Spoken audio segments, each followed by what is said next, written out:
Good evening. My name is Eugenio Refini. I'm the chair of the Department of Italian Studies, and I'm really delighted to be introducing very briefly this evening's event. This is the third event in the John Freccero lecture series, which we started this year in the fall of 2024. And this is a collaboration between the Department of Italian Studies and Casa Italiana Zerilli Marimò. So I would like to thank Casa Italiana for generously supporting this lecture series in collaboration with the department, and in particular, I would like to thank the director of Casa Italiana, Stefano Albertini, who has been really the mastermind, in a way, behind this project of bringing together our forces and sort of starting this lecture series under the name of Professor John Freccero, who has been such an important figure in the history of the department. Basically, if the department has the shape which it has today, it's largely due to the vision of Professor Freccero over many years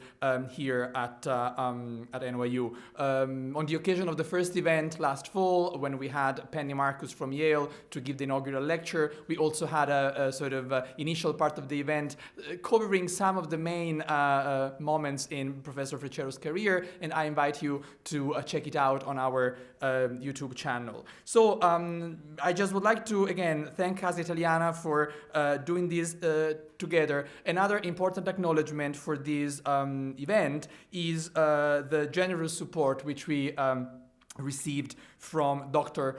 Thomas Bellezza and Mr. John Jensen, who have generously really sort of gifted us with a significant help to keep this lecture series up and running, hopefully for several years. Tonight we are going to hear from Professor Luca Somigli from the University of Toronto. There are so many things to say about him, but I won't be saying anything because I would like to pass the baton to my colleague, Professor Aracne, who's a professor here in the Department of Italian Studies, a specialist of 20th century art and literature, avant-garde, Pasolini, and he's much more at ease with the topics of tonight's talk than myself, and the right fit to introduce Professor Somigli. So please join me in welcoming Aracne.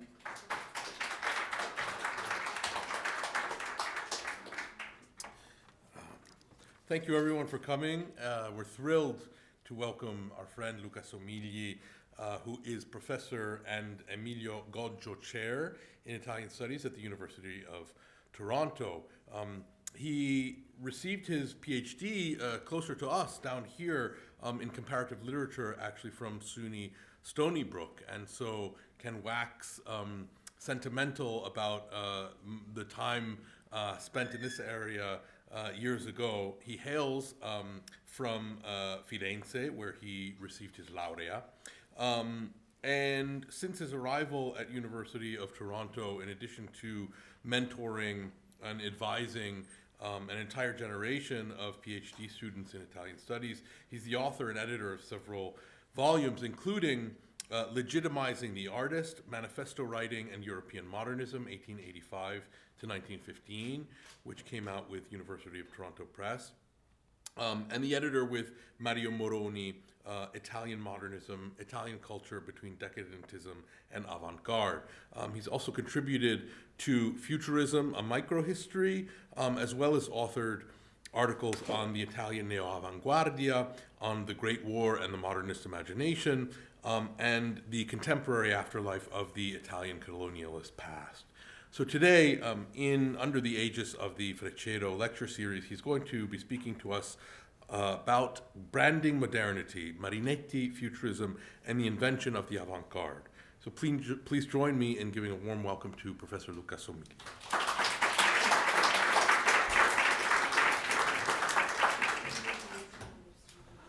Well, thank you, Ara. Thank you, Eugenio. Thank you to the Casa Italiana and the department for this invitation. It's really an honor to be here, and especially to speak in a series dedicated to the legacy of one of the great scholars of Italian studies in North America. This talk, you got to a certain point in your career when, towards the sort of waning end of your career when you're asked to do the kind of task that tries sort of pull together some of the things you've been thinking about for this kind of collective volumes that try to give an overview of a certain cultural moment, a certain period, and so on. And that's the context in which this talk was born. This is from an invitation from Stefano Iossa for a contribution to a volume, to the Oxford Handbook of Italian Culture, and this was my brief. I was especially sort of intrigued by these questions of cultural capital, the notion of Italianness, but also branding Italy, constructing this kind of cultural icons that has served to identify or construct a certain kind of Italian identity at different moments. And one of my areas of interest being the avant-garde, I thought that I could use Futurism as a way to access that. So that's kind of the context in which this talk was born. So let's start with an image. In 1909, the Roman satirical weekly Il Pasquino published a cartoon by the young illustrator Giovanni Manca that lampooned the Futurist movement and its leader, Filippo Tommaso Marinetti.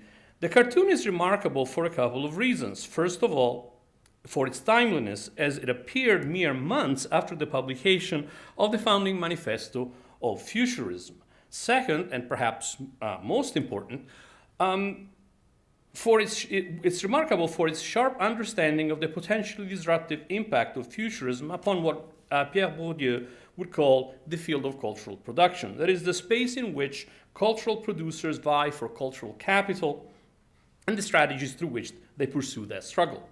The cartoon, as you can see, shows the futurist parading down a city street festooned with large banners that read Futurismo. Recognizable by his balding pate and small mustache, Marinetti leads the parade, a book under his right arm and a laurel crown upon his brow. He's surrounded by a company of clowns and pierrots, some beating on bass drums and blaring on trumpets, and one in that iconic futurist object, the automobile, and by a group of well-dressed men carrying placards. Here and there, a member of the parade breaks ranks. Oops, you do not have the image that you should be looking at. Here and there, a member of the parade breaks ranks to harass the crowd of partly irritated, partly amused onlookers. At first glance, the meaning of the joke seems clear, even obvious from our retrospective point of view. Futurism is nothing more than a lot of noise and bluster, a little different from a circus performance. And yet, upon closer observation, the cartoon appears more complex and articulate. Marinetti displays the traditional signs of office of the poet, but in a context in which it is uncertain whether their authority is asserted or parodied.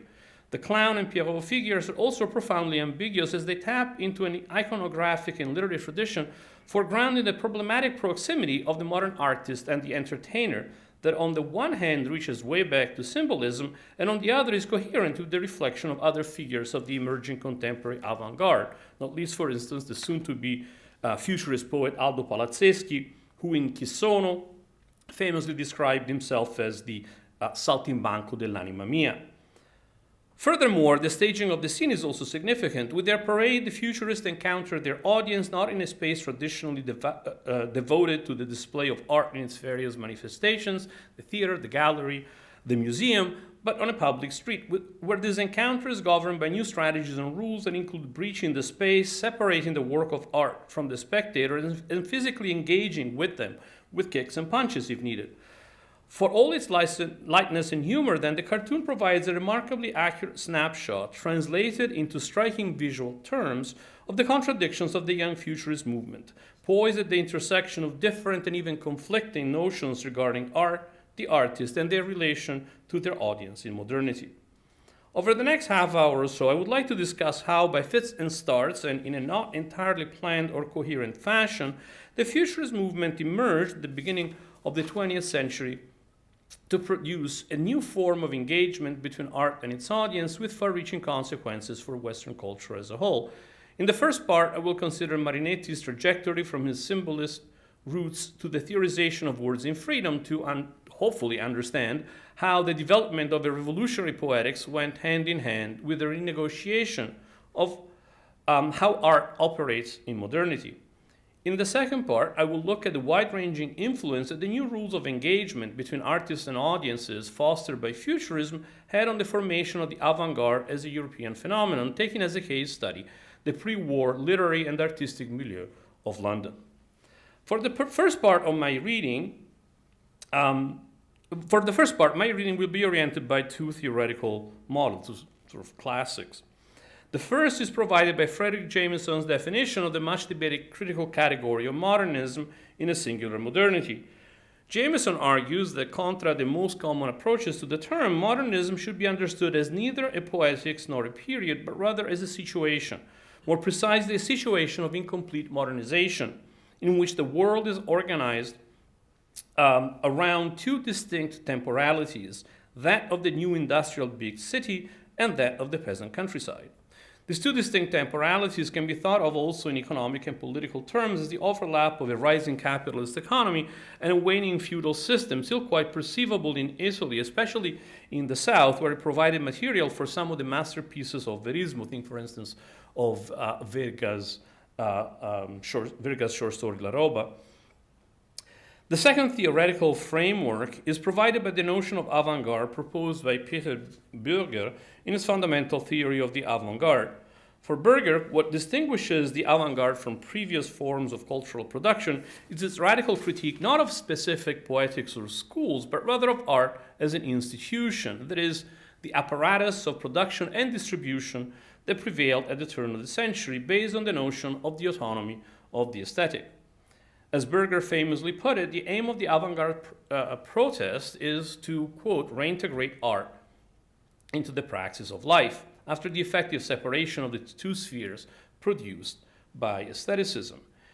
In theory of the avant-garde, Futurism was relegated to a footnote because its complicity with fascism did not easily fit with the Marxist matrix of Bürger's account. The book is from 1974, so it also belongs to a certain moment. But it seems to me undeniable that the Futurist radical challenge to art as an institution falls within the model outlined by the German critic, and indeed introduced a series of cultural moves that made future avant-garde movements possible.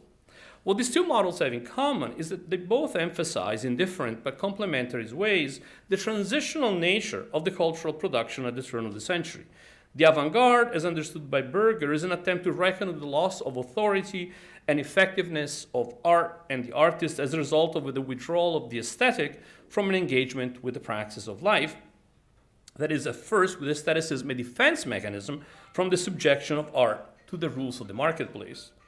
However, this reckoning occurs within the broader modernist context described by Jameson, in which old modes of legitimation still exert their influence, even as the new ones imposed by the logic of capitalist modernity reduce them to marginality and obsolescence. Marinetti is emblematic of this conflict, a conflict that Manca captures as he portrays him as the leader of the parade, the self-acknowledged ringmaster of the circus. Significantly, Marinetti, as I mentioned before, does not wear the fashionable bowler or the bowler hat that is often sports in photographs from that period, but rather a laurel crown, the traditional insignia of poetic office, that in an earlier cartoon by Mussini, Marinetti was standing in line with other colleagues to receive from none other than Dante himself. There is obviously a jarring contradiction between the vociferous appeal to modernity of Futurism and the traditionalism of this hoariest of all symbols of the poet. But it is a contradiction that is inherent to the movement in its earliest articulations, and perhaps to Marinetti's own position as a poet, situated between two cultural and linguistic worlds. As is well known, Marinetti's early poetic production in French established him as a productive, if relatively minor, figure in the Parisian symbolist milieu, where he fell under the spell of Gustav Kahn's free verse. Meanwhile, in Italy, Marinetti put his considerable financial assets at the service of his literary interests, most notably with the foundation in 1905 of the journal Poesia. You saw the cover of an issue in an earlier slide, of which he quickly became also the sole editor. Nominally international in scope, Poesia displayed an evident preference for French and Italian poetry, which served to consolidate its author's credentials as a cultural mediator between the two countries. Writing often about the backwardness of contemporary Italian poetry, Marinetti identified in free verse the tool for its rejuvenation, for its liberation from what he described as an enduring cult of fixed forms that made it unsuitable for the expression of the suppleness and ambiguity characterizing the complexity of the modern human soul. There are, however, places in Marinetti's early critical writings where one notices that while working to reform Italian poetry from within, he was also aware of a more complex crisis of legitimation of the traditional function of art in modernity. This is particularly evident in some of his often tongue-in-cheek journalistic pieces on Gabriele D'Annunzio, collected in 1903 in the volume Gabriele D'Annunzio Intime, and then expanded in 1908 in Le Dieu s'en vont, D'Annunzio reste, The Gods Depart, D'Annunzio Remains, with the addition of pieces on the funerals of the composer Giuseppe Verdi in 1901 and the poet Giosuè Carducci in 1907.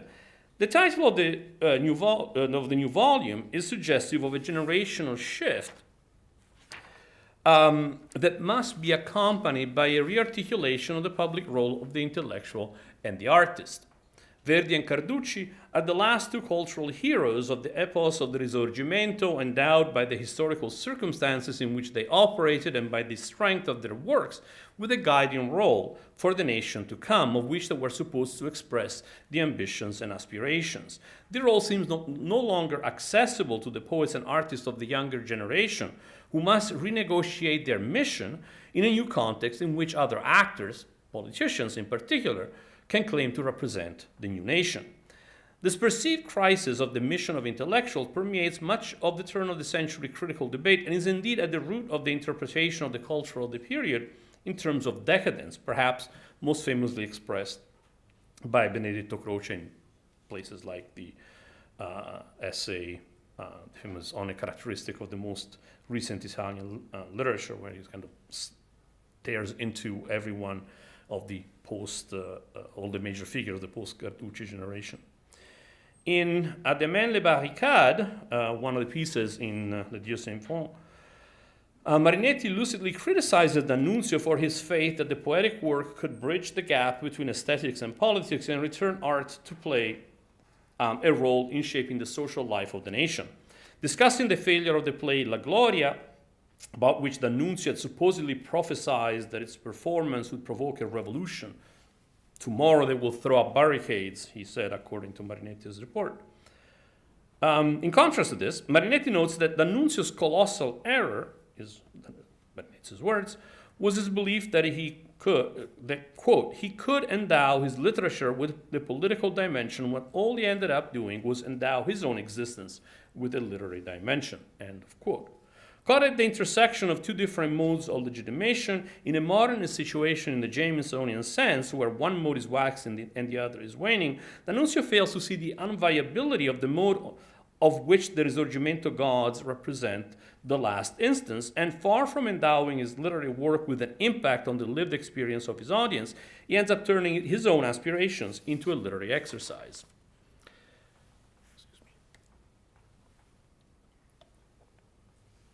Marinetti finds himself at the same crossroad, but with the publication of the Foundation and Manifesto of Futurism, the title by which this indeed foundational text is best known, on the front page of Le Figaro, so the slide before, it moves in precisely the opposite direction from D'Annunzio, attempting rather than merely reject the challenge presented by modernity to the figure of the artist and to the work of art. As effectively represented by Manca's cartoon, Marinetti is situated at the intersection of two legitimizing strategies. On the one hand, the parodic display of the emblems of the laureate poet appears out of place in the new urban landscape, a costume not unlike that worn by the clowns On the other, Marinetti is confronted with the new reality that art, like other goods in a capitalist society, has to come to terms with the rules that govern the marketplace and the strategies of legitimation and recognition that it mobilizes, first among them, those of advertising. The words pink and thought, proudly displayed on several placards and signs carried by the parading characters, are not casual or nonsensical choices. Rather, they refer to two well-known and broadly advertised patent medicines of the time. Thought was a brand of digestive pills manufactured in Milan. Here you see other examples of their use, on the one hand, in advertisement, but also on the right, one of Carrat's most famous painting collage, which includes a clip, a scrap of a thought advertisement.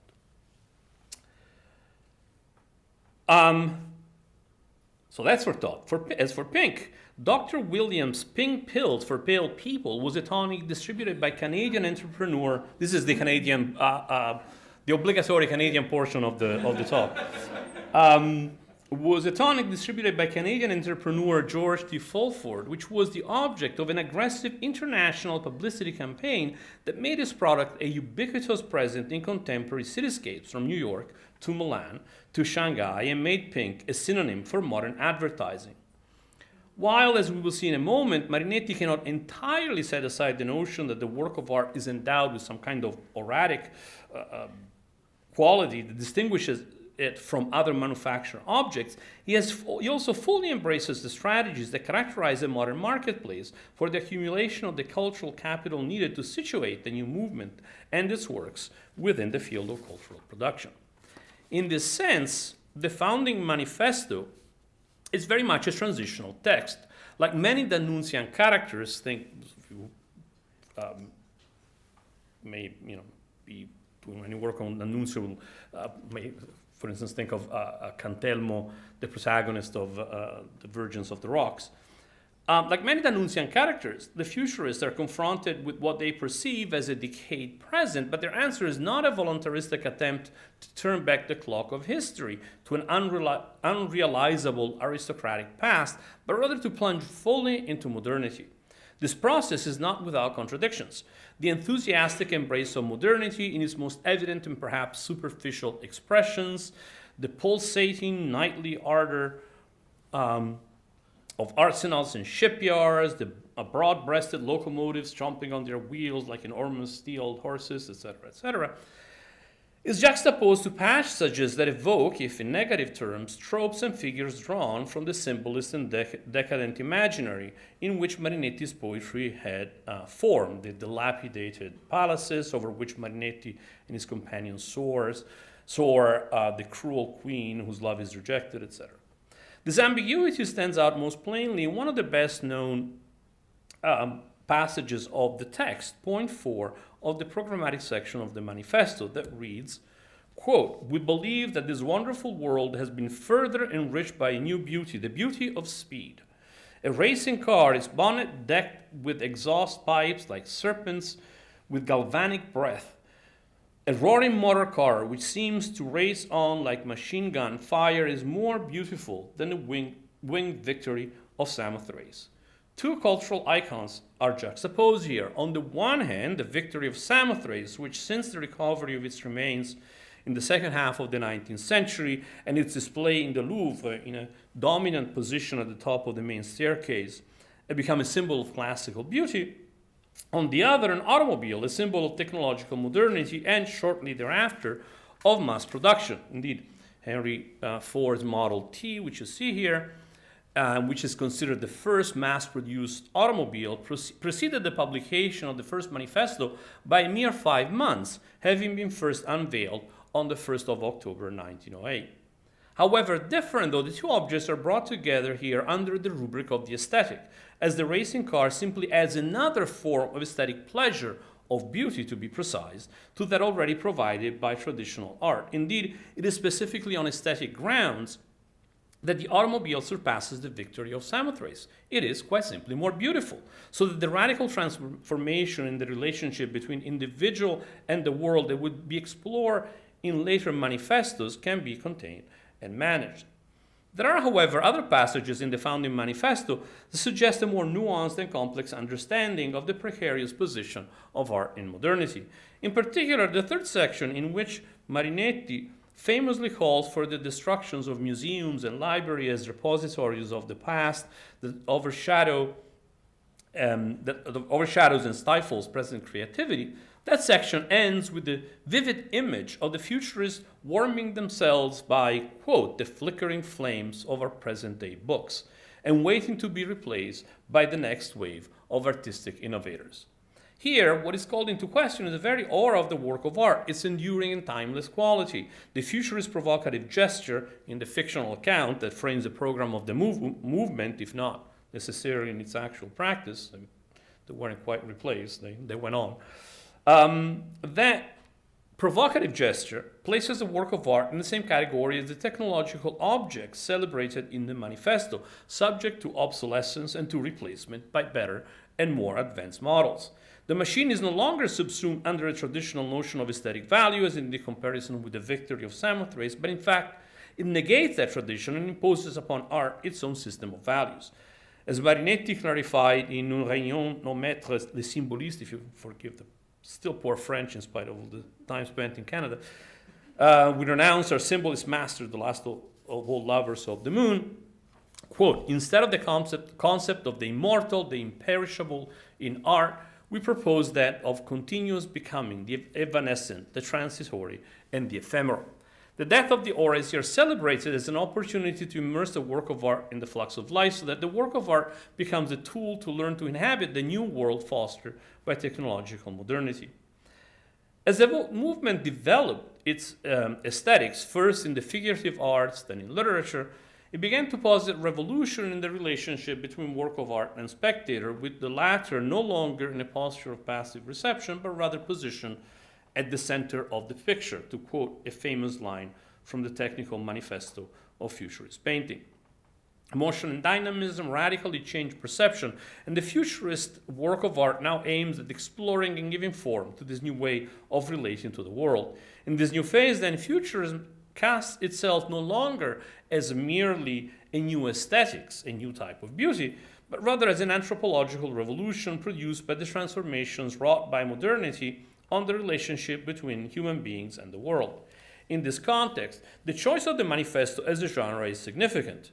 To be sure, Marinetti was by no means the first writer to issue a manifesto to explain his project to his audiences. Indeed, an editorial note to the founding manifesto in Le Figaro was quick to point out that Marinetti's text belonged to a tradition of such documents that the newspaper had contributed to fostering over the years. What characterizes the art of making manifestos that Marinetti famously claimed to possess, however, was not simply a series of rhetorical and compositional strategies, although manifestos were instrumental in the creation of the persona of the futurist as a defiant and enthusiastic demolisher of tradition and champion of modernity. Rather, manifestos became the central device in a massive campaign that would bring into the orbit of the movement an array of social and cultural domains ranging from politics, the topic of the very second Futurist Manifesto, to clothing, from cuisine to radio broadcasting, that in theory could encompass all human activities. Perhaps more importantly, manifestos also changed the relationship between artists and audiences.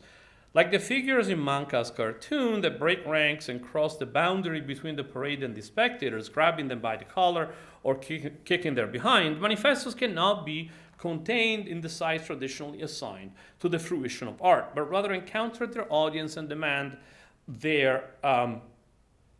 attention in the spaces of everyday interaction, from the newspaper to the street, where they could be displayed as posters. And in Italian, of course, manifesto means both the proclamation, but also the object that can, the poster that is that you can put on your used to advertise on the streets. So where they could be displayed as posters or distributed as leaflets, sometimes, if we're to believe the accounts of the futurists themselves, through elaborate stunts, such as dropping them from the clock tower of Piazza San Marco in Venice, or from a car racing through a city. But manifestos were only one tool in Marinetti's arsenal to give visibility for and create buzz around this movement. In fact, during his editorship of Poesia, he had honed a number of techniques of self-advertising, such as the reprinting in extensive dossiers of the reviews of his works, whether positive, negative, or neutral, that didn't matter, the promotion of surveys and literary competitions, and the establishment of an extensive network of contacts in the literary world through invitations to collaborate and free copies of his publications. When it came to launching Futurism, the first manifesto was the centerpiece of an aggressive saturation campaign through the mail that saw Marinetti sharing the text with his many literary correspondents to whom he asked to respond, and with the major international newspapers. The ensuing responses and publications were then collected and relaunched through Poesia, which in its last few issues became the house organ of Futurism. The similarities between these tactics and those of the burgeoning advertising industry were clear to Marinetti's contemporaries, as witnessed by the pink and dot signs wielded by the characters in Manca's prescient cartoon. While some, for instance, Scipio's Latapir, criticized the quote-unquote unpleasant materiality of Marinetti's propaganda campaigns as a demonstration of its superficiality, others understood more clearly that the ruptural quality of Futurism in the context of contemporary Italian culture lie not only in its programs, but also, and perhaps more importantly, in its appropriation of new techniques of communication that threaten the internal laws of the field of cultural production. Writing in the Florentine periodical La Cerba in 1913, Giovanni Papini, at the time a fellow traveler of Futurism, agreed pointedly with the critics of the movement that advertising is not art. But he further noted that it is not politics or science or industry either, quote, and yet advertising is used by political parties, even by governments, by scientific innovations, by industrial products. For Papini, advertising constitutes the new medium through which and in which products of all kinds, artistic, technological, political, vie for visibility and consecration. Futurism, and more specifically Marinetti, had the merit of understanding the new conditions in which products circulate and of having attempted to take control of the movement's public image in order to legitimize its cultural project. That was part one. The second part is then, in the second part, I want to look at how this then impacted the broader European avant-garde, taking then as a case study the English world. Another tension emerges clearly in the first manifesto, that between, on the one hand, the proclaimed Italianness of the movement, and on the other, Marinetti's cosmopolitan background and the international aspirations of his project, witnessed by his drafting the first manifesto in French. The two matters are in fact closely linked. As we saw from the beginning of his poetic career, Marinetti had been concerned with rejuvenating the Italian poetic tradition.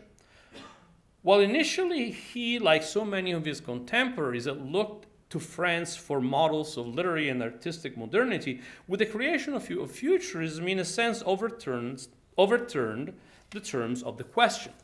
By embracing technological modernity and giving form through words, sounds, and two- and three-dimensional shapes to the new relationship modernity fostered between the subject and the world, Marinetti envisioned Italian culture, as embodied by Futurism, assuming a role of leadership in the renewal of European art rather than following foreign ideas.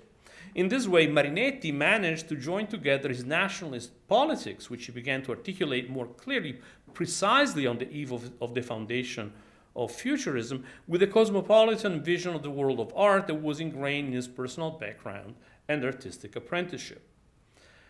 The success of Marinetti's aggressive publicity campaign can be gauged by the dissemination of the term Futurism itself as a catchphrase for a broadly felt desire for cultural renewal, to quote a recent piece by Gunther Berghaus and Selina Daly. And this happened over the relatively short period of time between the movement's foundation and the aftermath of the Great War. Another example of the impact of the movement was the widespread adoption of futurist techniques and strategies by the numerous avant-garde movements that populate the cultural landscape of the first half of the 20th century. whether the word was brandished as a mere sign of defiance, or it was chosen as a token of often rather loose agreement with Marinetti's ideas, or it was thrust upon a group by its audience and its critics, and the three possibilities are not mutually exclusive. Futurism, thanks to its international advertising campaign, came to be associated not only with the program, but most importantly with the posture, a way of intervening in the cultural debate imitated by later antagonistic groups from the Russian futurists to Dada. The role played by Futurism in shaping the discourse by and around the avant-garde in Great Britain is a particularly interesting case of the many uses to which the Italian movement could be put, as various factions and formations vied for recognition and legitimation. In an article published in the New Weekly in May 1914, shortly before his very public break with Marinetti, the painter and writer Wyndham Lewis wrote of the futurists, quote, "England has need of these foreign auxiliaries to put her energies to right and restore order," end of quote. And indeed, the Italian movement served as both a foil and a source of inspiration for various groups making a claim to literary and artistic modernity in the United Kingdom. It should be emphasized that what British artists and writers meant by futurism was a brand, a recognizable and unique way of situating art and its producers within the field of cultural production, rather than a specific poetics. That brand could be made to evoke certain associations that serve the interests and needs of a given group and help it assert its identity and stake out its position within the field. Marinetti first came to England to spread the futurist gospel in December 1910, the very month when, or about when, quote, human nature changed, according to Virginia Woolf's famous statement in the essay Mr. Bennett and Mrs. Brown. However, the catalyst for that change, if one has to indicate a specific event, was not the futurist leader's rather low-key visit, but rather the exhibition Monet and the Post-Impressionists, organized by Woolf's friend and fellow member of the Bloomsbury Group, Roger Fry, a watershed event in modern British art and a much debated subject in the popular press, which primed audiences to receive the avant-garde with skepticism and even ridicule.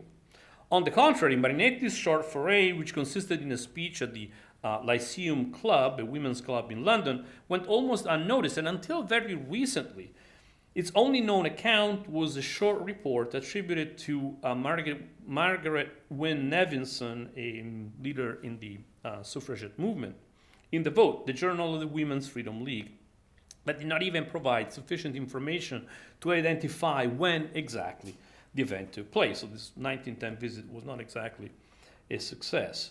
Things went quite differently in 1912 when London was the second stop of a well-advertised traveling exhibition of paintings by Boccioni, Carrà, Russolo, and Severini that would touch the major European capitals and that aimed both at showcasing the achievements of futurism in the figurative arts and at staking its territory against competing artistic currents such as Cubism. By the time that the show opened at the Sackville Gallery on the 6th of, in London, on the 6th of March 1912, newspaper reports on its Paris stop had already forewarned the British public about the assault on good taste in art on the part of what the Illustrated London News called the new crazy exploding pictures by art anarchists. The exhibition, along with Marinetti's lectures and poetry readings, established the link between the word futurism and modern art and its excesses that in the mind of the general public would endure until at least the outbreak of the war, helped in no small regard by a series of later visits by the futurist leader, exhibitions, and other events that kept the movement in the news over the next 2 years. I just wanted to show this cartoon because I still think it's really a really pointed parody of futurism, but also a jab, I think, at the art of the British art of the period. And somewhere in the world of virtual things, there is a little blog that I did on this for the Guggenheim years ago. If you get curious.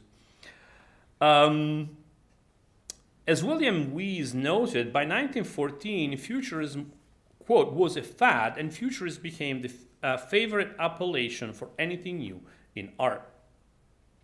End of quote. More than that, as Lawrence Rainey has succinctly put it, Futurism precipitated a legitimation crisis in the British art and literary world as its activities, quote, confused and elided the distinction separating different spheres of cultural production, most importantly those associated with art and those linked with the production of entertainment as commodity. The association of Futurism with literary and artistic modernity and the effectiveness of its tactics in capturing the attention of the public well beyond the confines of art galleries and little magazines. Another couple of images of these various visits. The association of Futurism with literary and artistic modernity and the effectiveness of its tactics in capturing the attention of the public well beyond the confines of art galleries and little magazines presented a challenge for many British artists and groups who were also seeking recognition. Adopting such tactics might in fact go against the project of these young writers and artists, and even when that was not the case, their adoption might suggest a capitulation to Marinetti's aggressive campaign to ascribe to Futurism all modern cultural phenomena in Europe. At the same time, the effectiveness of his methods could hardly be denied. Lewis's half-hearted praise of the, quote, foreign auxiliaries mentioned above is a symptom of this quandary, and how different figures navigated the dangerous shoals between making use of futurist techniques and being swallowed by its propaganda machine is instructive in how Futurism conditioned the way in which these groups constructed their self-image. The first example is represented by the poet Harold Monroe, who edited a number of literary magazines in the 1910s and 20s and owned a poetry bookshop, which also served as a small publishing house. Monroe, who first met Marinetti in August 1913, devoted the September 1913 issue of his journal Poetry and Drama to Futurist poetry, translating a small selection of poems by Marinetti, Paolo Buzzi, and Aldo Palazzeschi. Compared to the artistic bombs that the art anarchists were supposed to have lobbed into the British art world, the small volume might have appeared as a rather tame affair, as it did not include Marinetti's more recent experiments in free word compositions and expunged from the destruction of syntax, wireless imagination, words in freedom manifesto, tucked away at the end of the volume. This was the translation of a manifesto by Marinetti. It expunged from that manifesto the section on the death of free verse, where Marinetti renounced his earlier allegiance to free verse in favor of words in freedom, which completely broke down the very structures of syntax. Monroe thus played a careful balancing act. On the one hand, he appreciated the, quote, spirit of popular appeal that Futurism engendered, as Robin Jakeman has put it, as a means of promoting poetry and of creating a public that, in Monroe's words, may read verse as it now reads its newspapers. On the other, it cautiously produced a version of Futurism that could be seen not as a disruptive force that questioned the very notion of art, but much more tamely, as a natural evolution of symbolist poetics, a source of new material and even formal innovations. Free verse was crucial for Monroe, as crucial as it had been for Marinetti until the Words in Freedom Revolution, but a form of formal innovation that built upon tradition rather than sharply break with it. Another emerging figure of the London cultural milieu to be both fascinated and troubled by futurist propaganda was the American poet Ezra Pound, who in the early 1910s had begun to establish a network of relations that included both established figures of the earlier generation of symbolist poets, such as W.B. Yeats, and the younger members of the British avant-garde, such as Wyndham Lewis.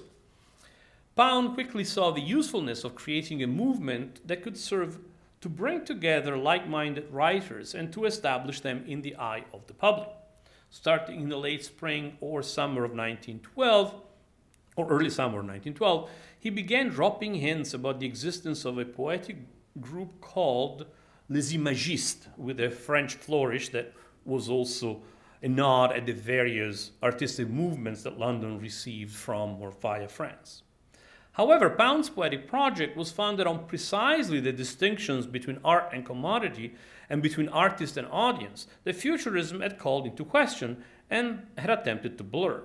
Thus, the public launch of the group served as much to re-establish those distinctions and reassert the authority of the artist as to articulate a poetic program. In March 1913, the American magazine Poetry published 2 short articles on the new poetic school. Imagisme, signed by the poet F.S. Flint, well known as a chronicler of contemporary French poetry, but probably, in fact, mostly written by or in collaboration with Pound. That was the first piece, and the second piece called A Few Don'ts by an Imagiste, signed by Pound himself. In both texts, the avant-garde horizon of expectations fostered by Futurism is evoked only to be frustrated. Flint pointedly described Imagistes by inverting the terms of the artistic revolution of the avant-garde. The Imagistes admitted that they were this is a quote, the Imagistes admitted that they were contemporaries of the post-impressionists and the futurists, but they had nothing in common with these schools. They had not published a manifesto. They were not a revolutionary school. Their only endeavor was to write in accordance with the best tradition.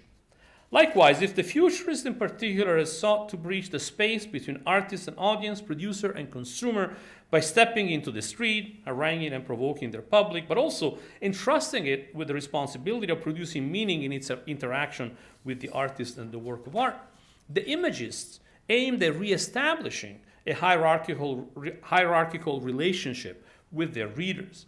Playing the role of reporter, Flint functions as a mediating figure, a framing device that relates the words of his interviewees, who in turn remain removed in their isolation. The identity of the imagist who condescends to speak with Flint is not disclosed, although it is clearly Pound. A Few Don'ts is similarly designed to put the readers in their place and to affirm the authority of the author. Whereas, even at their most censorious, Marinetti's manifestos used a rhetoric of positive collective action that invited the reader to join the revolution.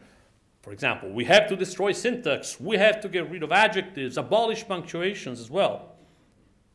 In contrast to this positive call to action, Pound emphatically couches his advice in terms of prohibitions, of what he calls, with an entirely intentional reference to superior divine law, the Mosaic negative. A few don'ts, precisely. And in a telling sentence, he contrasts 2 modes of legitimation in modernity. Quote, consider the way of the scientist rather than the way of an advertising agent for a new soap. The scientist does not expect to be acclaimed as a great scientist until he has discovered something. We discovered underlined. Obviously, literature is neither science nor, as Papini observed around the same time, advertising, but by mobilizing the association of both fields, Pound argues for a return to a poetic production that does not look for its legitimation from the public on the streets like a commercial product such as soap, but in the modern ivory tower of the scientific lab, where only the experts decide what is or is not a discovery, or, for that matter, a poem. For Vorticism, the third group to engage with the influence of Futurism, we must return to the already mentioned Wyndham Lewis, who in the early 1910s established himself as one of the leading figures of the younger generation. This was due in part to his first-hand knowledge of the European avant-garde, honed between 1902 and 1908 with travels on continental Europe, and in part to his use of some of the propaganda strategies inaugurated by Futurism. A contributor to Roger Fry's Omega Workshop, a sort of artists' cooperative dedicated to the production of artistic consumer goods, such as furniture and textiles, Lewis quickly clashed with Fry over a commission in the fall of 1913 and turned the conflict into a public event by issuing to the press what was called a round-robin letter co-signed with other members of the workshop, in which he not only denounced Fry, but also fired a couple of broadsides at the aestheticism, quote, despite the post-what-not fashionableness of his draperies, end of quote, that the workshop supposedly represented. Although the letter was not identified as a manifesto, its public nature certainly served a similar function insofar as it drew clear boundaries between two factions within the cultural field and articulated public identity for its issuers. In fact, if we are to trust the recollections of fellow Mega Workshop participant and later vorticist William Roberts, it was precisely the, quote, impact of the manifestos of the Italian futurists, end of quote, that made Lewis aware of the power of this form of communication, a new weapon, Roberts calls it, and its possible uses in his conflict with Fry. Lewis then went on to found his own workshop, the Rebel Arts Center, whose very name signaled his opposition to the establishment represented by Fry. In the same fall of 1913, Lewis's cordial relationship with Marinetti, who visited England in November, was a powerful sign of his alignment with the more advanced wing of the avant-garde. Things took a turn for the worse the following summer, during Marinetti's fourth and final pre-war incursion to London, especially after the Italian poet published the Manifesto of Vital English Art, co-signed by the painter C.R.W. Nevinson on The Observer on the 7th of June.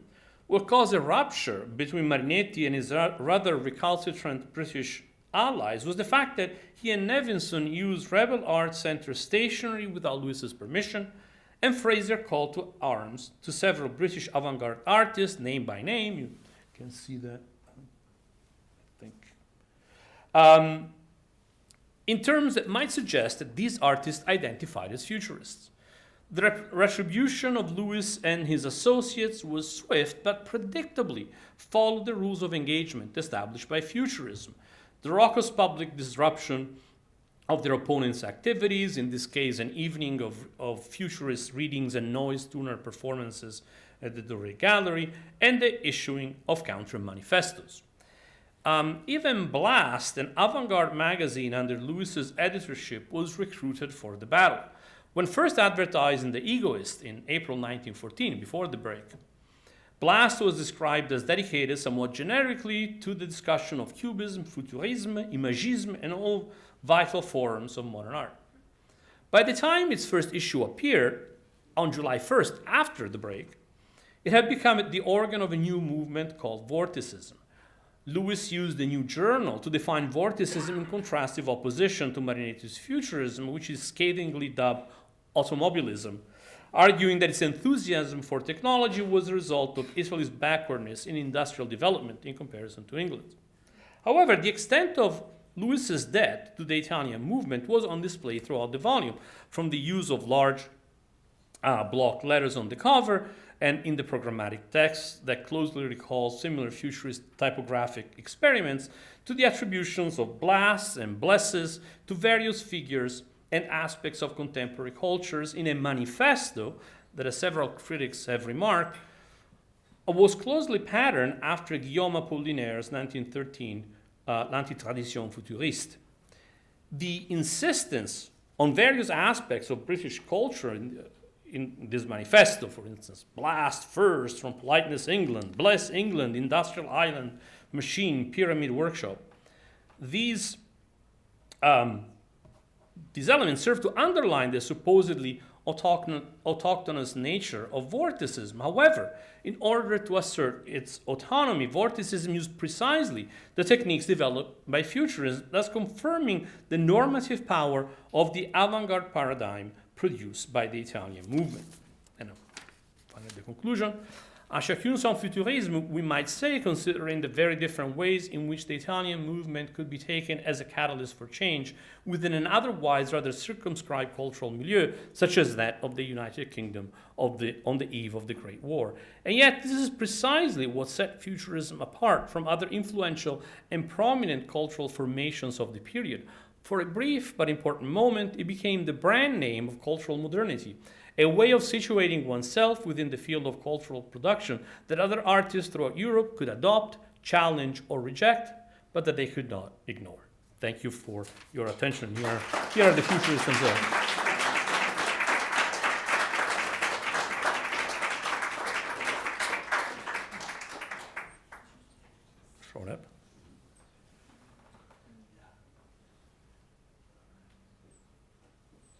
we have a microphone. You can pass it around. There are questions for.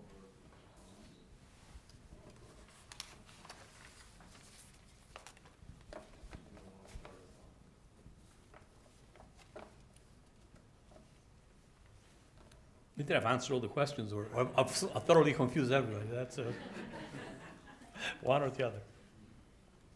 I can start with just a very brief one. One of the tensions, the perennial tensions in futurism is, of course, it's willful internationalism, right? The attempt of Marinetti to spread, as you said, the gospel of futurism, to bring it everywhere. You know, he had both the money and the means and the time to bring it everywhere from London to Moscow, to translate pamphlets and manifestos in, it was already translated into Armenian by 1911, basically, 1910. The tensions between that internationalism and the branding, as you put it, as a specifically nationalist phenomenon, right? Which is unavoidable. And so how, I'm not sure why this is. What's that? Move closer or farther? Oh, okay.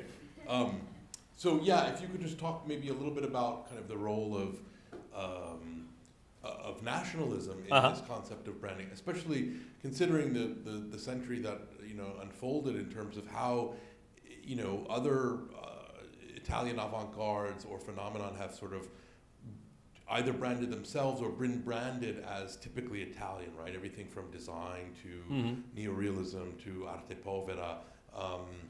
How might you situate Italy, futurism in that, with regard to, particularly kind of nationalist sense of branding in the teeth of Marinetti's simultaneous attempt to spread it worldwide? No, you're right. I mean, it's a tension that is not. It's never really resolved because that's and it's it's also that tension that limits, the capacity of futurism to sort of bring.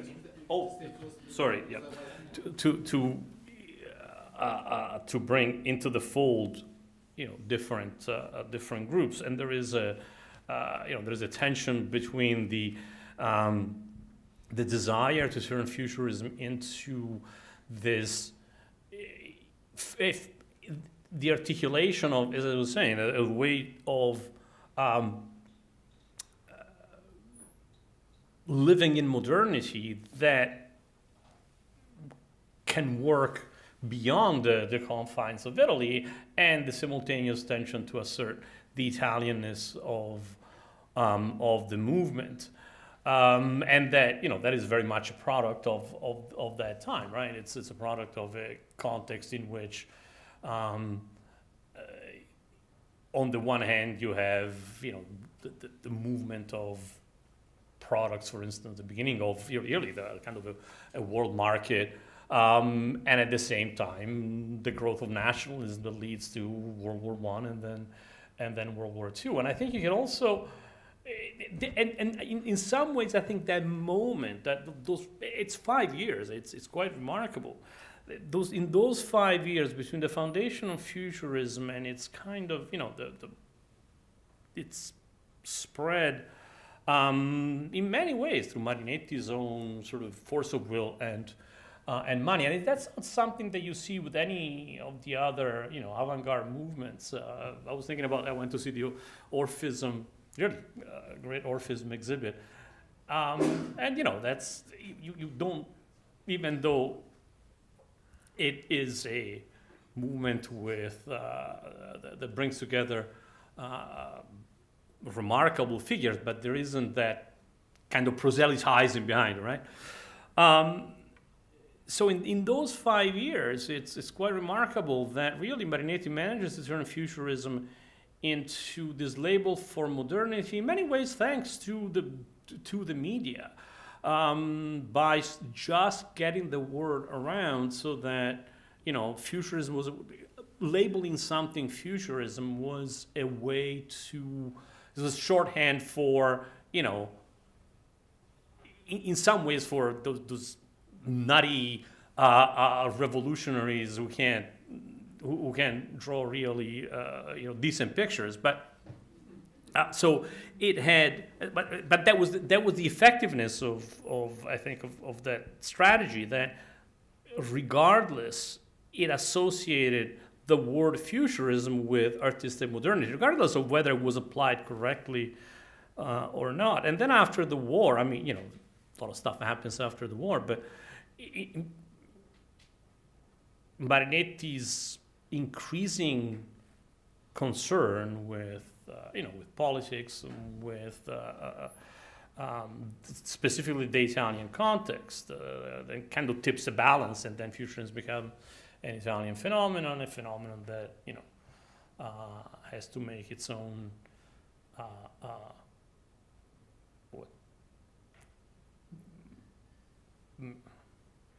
not make its own peace, but it has to come to terms with fascism that we know, and so on and so forth. But in that moment, that tension is productive, because even those like Wyndham Lewis who say,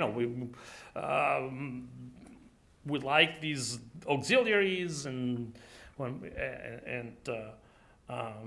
we're initially willing to kind of establish a dialogue. Then when they try to take over, there's this kind of very strong reaction. But their reaction is carried out in the same ways that the futurism had carried out their provocation. So that moment lasts for the 5 years between 1909 and the war, and then it's a balance that then just kind of goes out the window.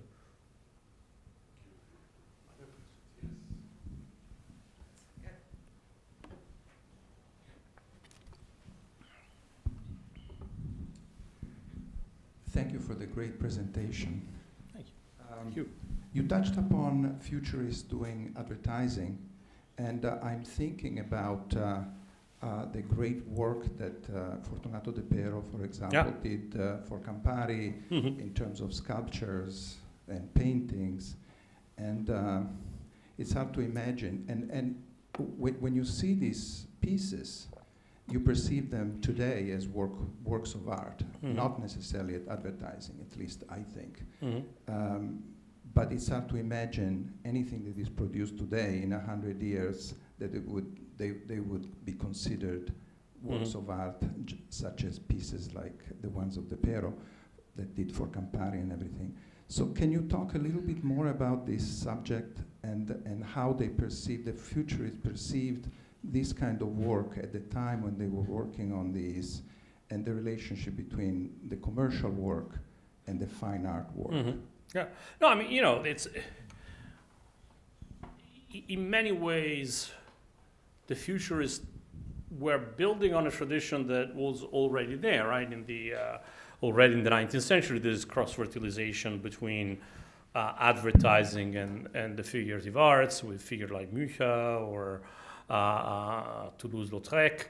So it's not something that the futurists create. What the futurists do, I think, is that they use it more effectively. They kind of, they break the boundaries, especially with figures like De Pero, because I think in some ways they question the distinction between the aesthetic and the art and other forms of cultural production. They, De Pero in particular, he made everyday objects, furniture, toys. So it was, I think the futurists were a lot more, some more than others. I mean, I think Marinetti recognized the effectiveness of using certain futurist techniques within the context of the promotion of art, and that's that, as I said, in many ways Marinetti is also this kind of transitional figure. On the one hand, he's uses advertising techniques. On the other hand, he still talks about his works in terms of fairly traditional categories such as poetry. So there's a tension there, but certainly he uses promotional techniques that are derived from advertising. Then you have futurist figures like De Pero, who go much further and really sort of move back and forth between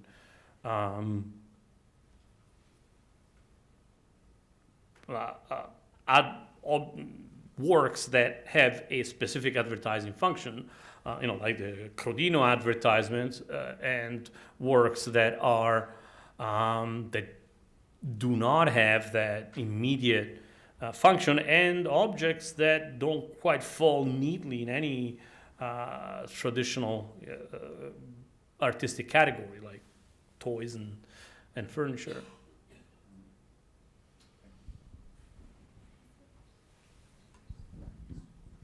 Thank you so much for such a fascinating talk. I actually wanted to kind of continue along this line of questioning, but thinking about if you could maybe talk a little bit more about the, I don't know if materiality is the right word, but kind of the actual physical processes of the production of some of these, like typographic technique, with whom were they collaborating? You mentioned something, I'm not familiar with the Vorticis and Wyndham Lewis, but you mentioned something about the way that it had been printed on, was it Rebel Arts? Yeah. No, so that was something. So the Rebel Art Center, and this was again something that was already not uncommon in the late 19th century, but so Roger Fry, who was the critic that kind of brought post-impressionism to England, had also created a workshop. And it was, sort of in the tradition of the arts and crafts movement.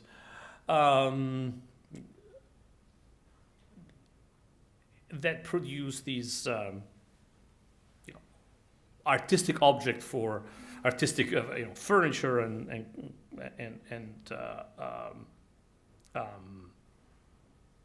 cloth and these kind of things.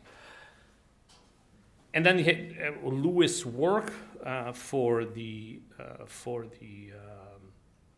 Omega Workshop, as it was called, and then they had this very public break with Fry, and went on to found his own workshop called Rebel Art Center. And when Marinetti and Nevinson drafted the Vital English Art, this manifesto that was, was kind of, in terms of its content, it was sort of a rallying cry, this kind of gauntlet against mainstream English art, inviting artists to join the futurist revolution and whatnot. But the use of stationery from the Rebel Art Center to draft this manifesto and then send it to the Daily Mail,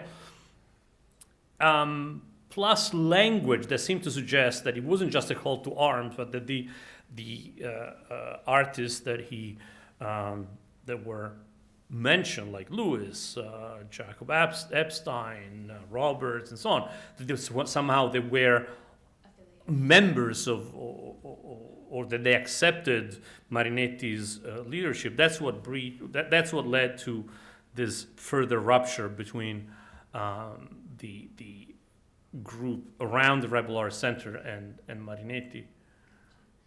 Yeah, okay, so that clears that up. I guess I am wondering still about kind of typographic technique, how Marinetti kind of made what he made, if that makes sense. Was he kind of setting the typography himself, the kind of... well, Marinetti, so it wasn't just Marinetti, in fact, it was Marinetti and many of his collaborators, for instance, the futurist painters. They also work closely with publishers to kind of break the layout of the traditional layout of print. And manifestos lend themselves well to do that, because they were usually printed on 2 or 4 folded pages. They had to be striking, so they could there were a space where that kind of experimentalism with typography, with the visual look of the page could be carried out.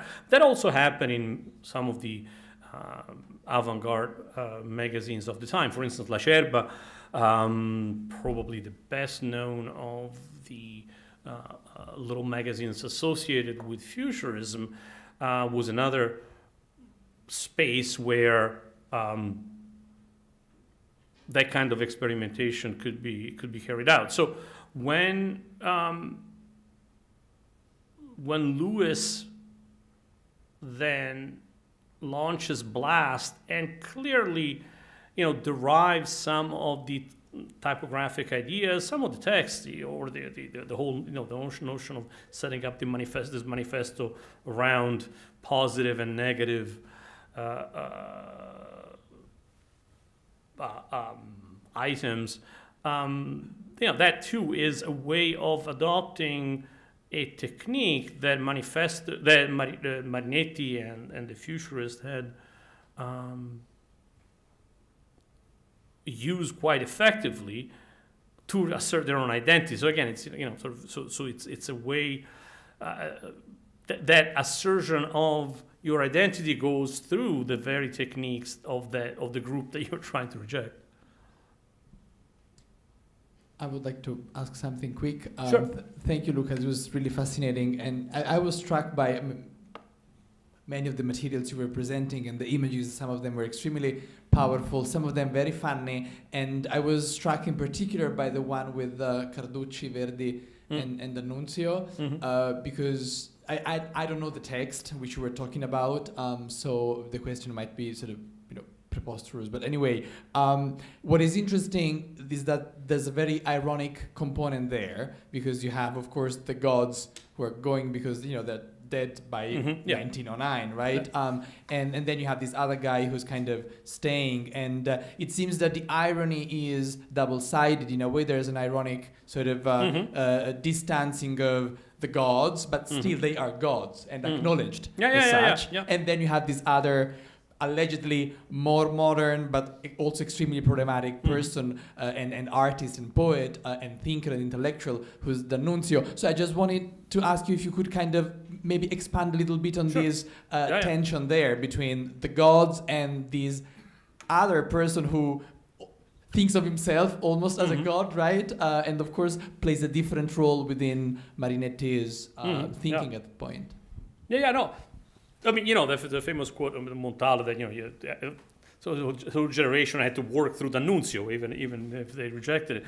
And that wasn't just true of Montale's generation, but also the ones a little bit earlier, like that, of Marinetti. D'Annunzio was this figure of the contemporaries. D'Annunzio was the figure who had a certain kind of public persona, public image. And in many ways, I mean, even though Marinetti wants to sort of knock D'Annunzio off his pedestal, but it's clear that there is also a certain degree of that he's the model against which he has, or with which he has, of the model public intellectual that he has to confront. So there's a lot going on there in the in the comparison between the gods who leave and D'Annunzio who remains. First of all, there is it's a lamentation that you hear from many they call sometimes themselves the men of the 80s, those who had come to maturity after the after unification, who had not lived the epos of the Risorgimento, and so they lived in the shadow of these great figures before them. And what Marinetti does here is he takes up that opposition, which also, as I was saying before, is also the opposition you find in Croce when he talks about. For him, D'Annunzio is part of a group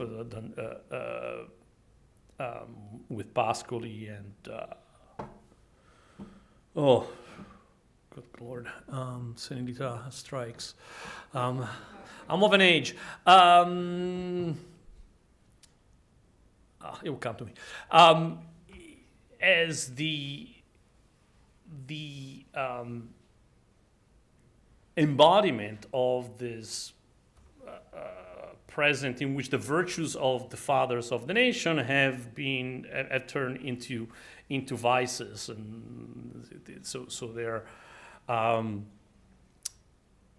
so that opposition is not something that Marinetti invents. I think what Marinetti does is he uses it to some extent for his own purposes, to cast this figure who clearly has to be a model for him. As I said, a public intellectual with a very strong persona, well known beyond the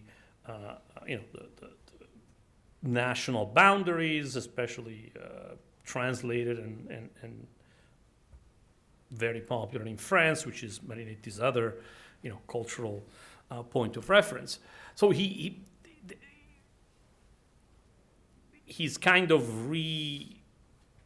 using that opposition for his own purposes. What I think is interesting, and there are moments, and it is very much it's a Marinetti at his just writing these pieces in punta di penna, as we might say, just for his French audience, kind of poking fun at the foibles of D'Annunzio, the public figure, etc., etc. But there are moments of insight. There are moments where he realizes perhaps the dead end, and a certain D'Annunzio, the D'Annunzio at the moment that represents the D'Annunzio of Virgine Rocce, for instance, who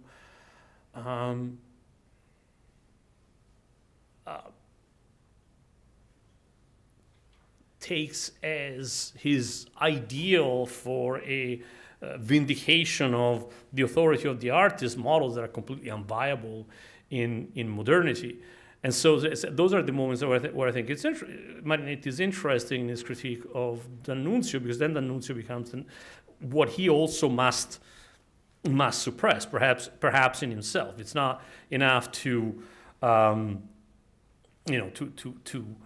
the authority of art cannot be asserted by an act of will, by saying we are the the leaders of the nation, and we need to, as Cantelmo does in the Virgine Rocce, we need to sort of take charge by some kind of divine right.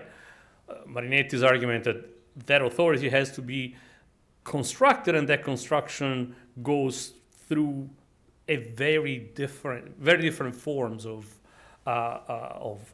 production of a certain kind of public identity.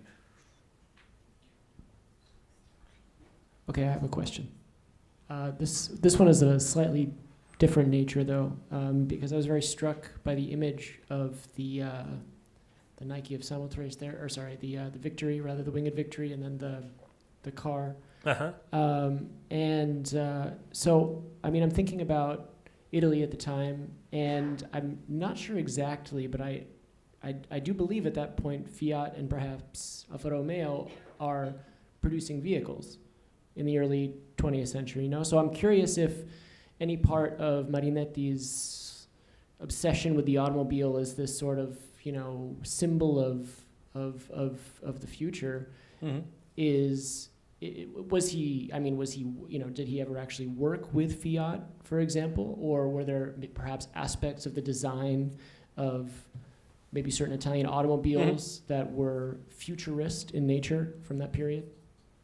So Marinetti himself did not do that, although there are artists, for instance, Massimo Bontempelli, later in the 20s, worked with Fiat on the promotion of, was it 400, I forget.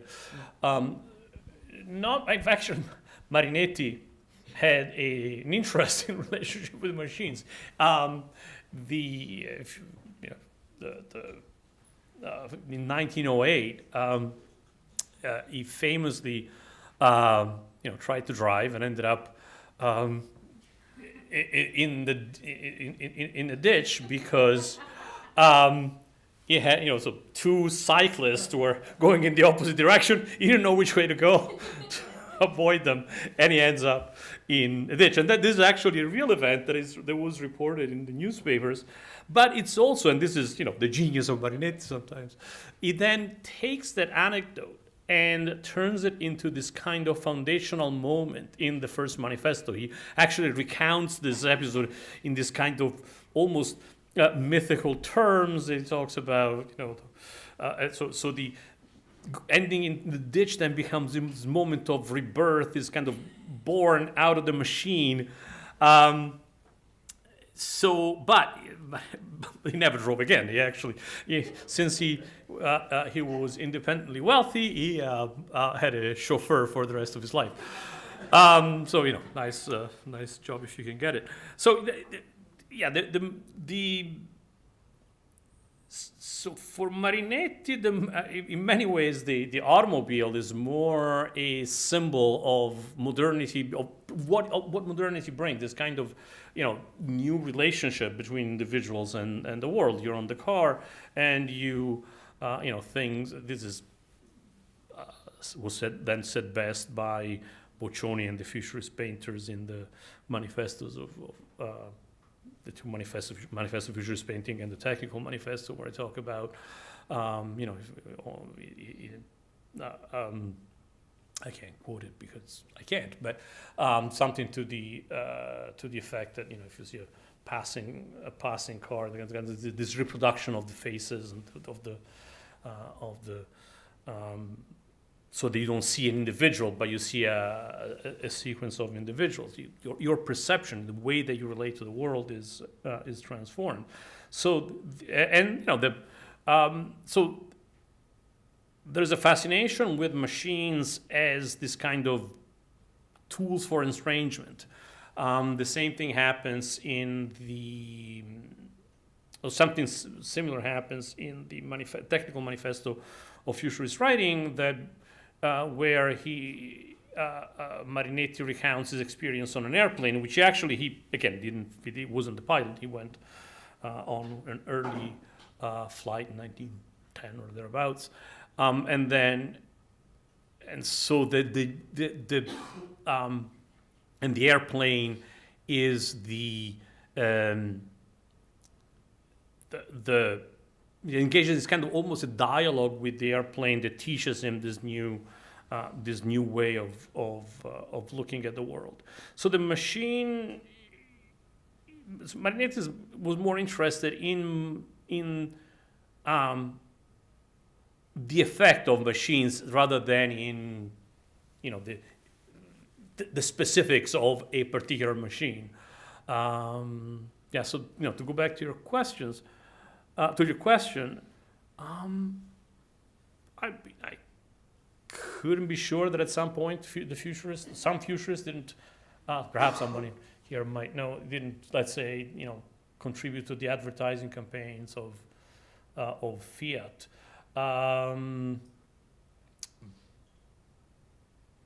But initially, as I said, it was more of it was the automobile rather than a specific brand of automobile that interested Marinetti. So we should probably, unless there is a final burning question. And how could there not be on Futurism? So thank you very much, Luca. Thank you for your patience.